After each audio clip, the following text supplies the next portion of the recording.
I just got done listening to Matt Jarballs' Gamergate was a mistake video, and I'm pretty furious.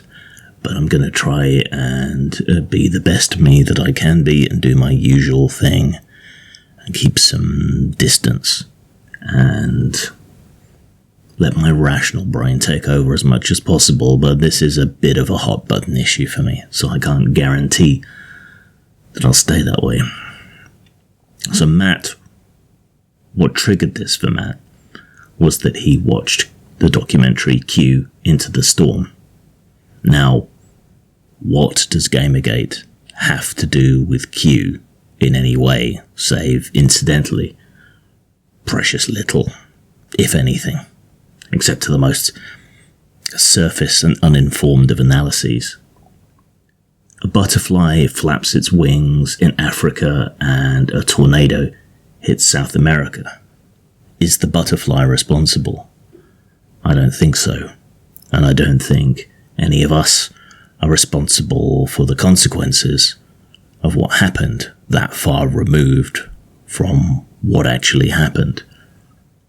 A reckoning was necessary, and Gamergate was a part of that. Was it co-opted? Perhaps, but whose fault is that?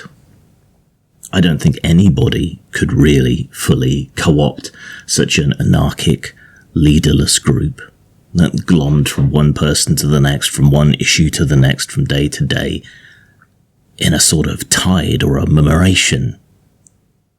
There was nothing to control. There was nothing to blame. And that was a part of its strength and a part of its weakness. Who made the mistake? Who allowed for any co-opting that took place? Whose fault was it? Why was Milo able to get an inroad into Gamergate? Was Game Journo Pros a problem or not? Was what happened around Zoe Quinn a problem or not? Did the SPJ end up agreeing with us that there were ethical issues or not? Were the issues listed on Deep Freeze real issues or not? Did they not happen?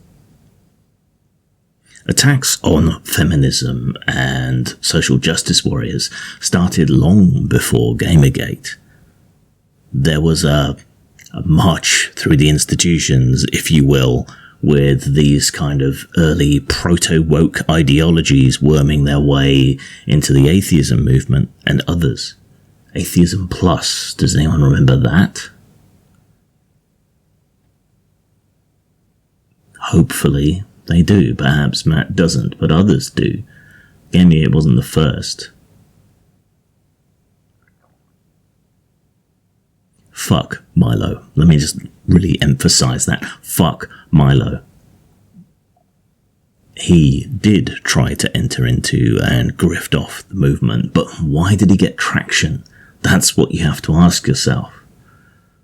And were the last glowing embers of the movement reduced to a grift? Sure. But that wasn't really Gamergate by that point. Were there benefits? Yes, there were. Ethics policies changed or were enforced. There was a more palpable caginess to a lot of what people were saying. The things that we take issue with today tend to be less extreme than they were back then, because they're aware of the pushback.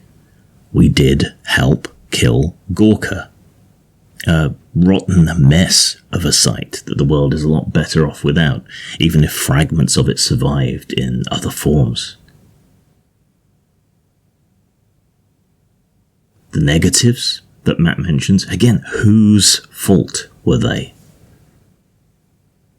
Who created the situations that led to those negatives? Was it Gamergate, or was it Gamergate's opposition? Was it the media, or was it the critics of the media?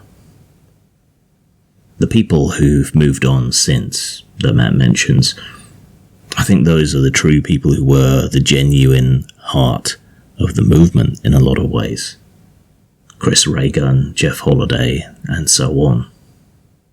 The DARPA stuff that Matt mentions, that was pretty much all on Seattle for Truth, and he was a laughingstock to an awful lot of us.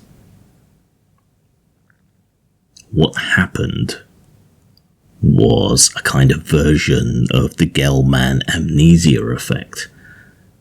That's where you read a story in the paper about a subject that you are conversant with, and you can spot all the flaws and issues and problems with that article, but then you turn the page to another thing, perhaps foreign news, international affairs or something, and you go back to taking the newspaper or whatever else at its word.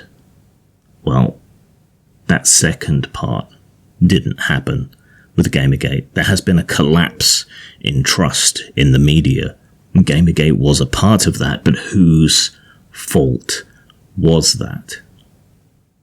Was it Gamergate, or was it the people that Gamergate stood up to criticize, to point out, to expose? Has faith in the media been lost because we baselessly attacked what it said? Or has faith in the media gone to such a low level because there genuinely are issues with reporting activist-led media? People using the newspapers, the news channels, as a bully pulpit, whether on right or left, to espouse their views rather than to report the news. The beast was exposed, and this time it stuck to an extent. Should people be as distrusting of the media as they are today? Probably not.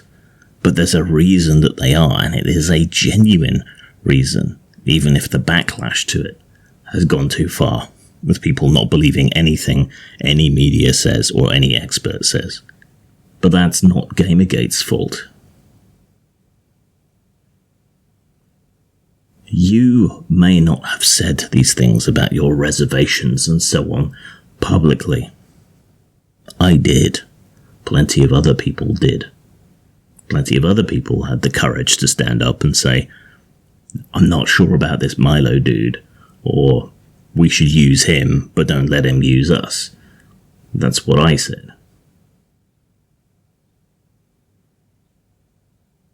They're going to make hay from you doing this, Matt.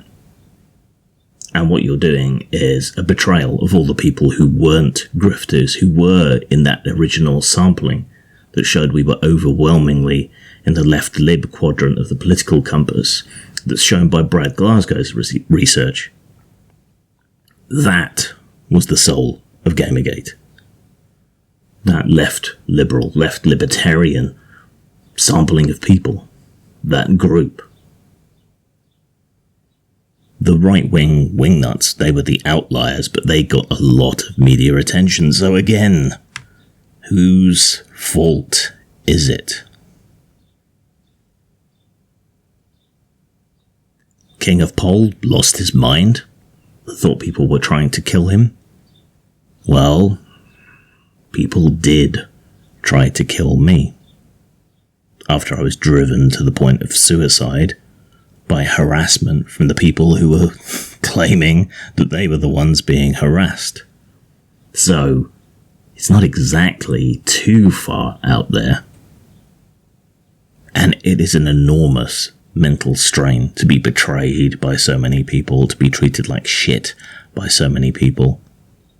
It erodes your sense of self unless you have a very, very strong idea of who you are, what you mean, and what you stand for. I mean, you've buckled to being gaslit on this, so I don't think you can very much blame other people for breaking under the strain. Yeah, a lot of what happened was cringy and stupid on all sides, but again, whose fault is that? What does anything today have to do with us? Even if we knew, would we have been wrong to point out these ethical issues, these problems, the payola, the grifting that was already going on? on the other side. We're not responsible for the consequences, which aren't really even consequences of what we did, that came in down the line. Yeah, 8chan came about. 8kun eventually. Why? To serve a need. The internet treats censorship as damage and roots around it. Nothing that happened after that initial fuss would have been as bad if it had been taken seriously, if it had been addressed, if the mainstream had bothered to talk to Gamergate, if sites hadn't censored all discussion of what was going on. To my view, everything negative that happened was a result of that censorship, was a result of that corruption and heavy-handedness. Because if that hadn't been there, if we could have had the discussion in the light of day between the different sides, if the issues had been taken seriously and properly addressed, then nothing else would have happened. And this is why censorship is so pernicious and dangerous. This is why I don't advocate for censoring even the vilest of views, because it's better to have them out in the light where they can be attacked and argued with. We lived it, yes. We saw it happen, yes. But you're being gaslit and misremembering what happened, seeing it in a context that isn't genuine. The media framed it, the very same media that was being attacked. So, that just shows a bigger problem. You say people don't fight back when Gamergate gets smeared, slurred, and mixed in with God knows what these days. Well, I do. I still fight back. I wrote a fucking book on the history of Gamergate, and whenever this shit comes up, I try to get people to read it to see the other side. Not many of them do, but some do. And the fact that I open by personalizing it, talking about that suicide attempt, I think works. It's a cheap shot, but it works. It personalizes it. It makes them see that the other side is human, vulnerable, and how much damage their harassment did as well. So how were people like Milo and Ethan Ralph able to get in to Gamergate? How was that slimy shit able to get in?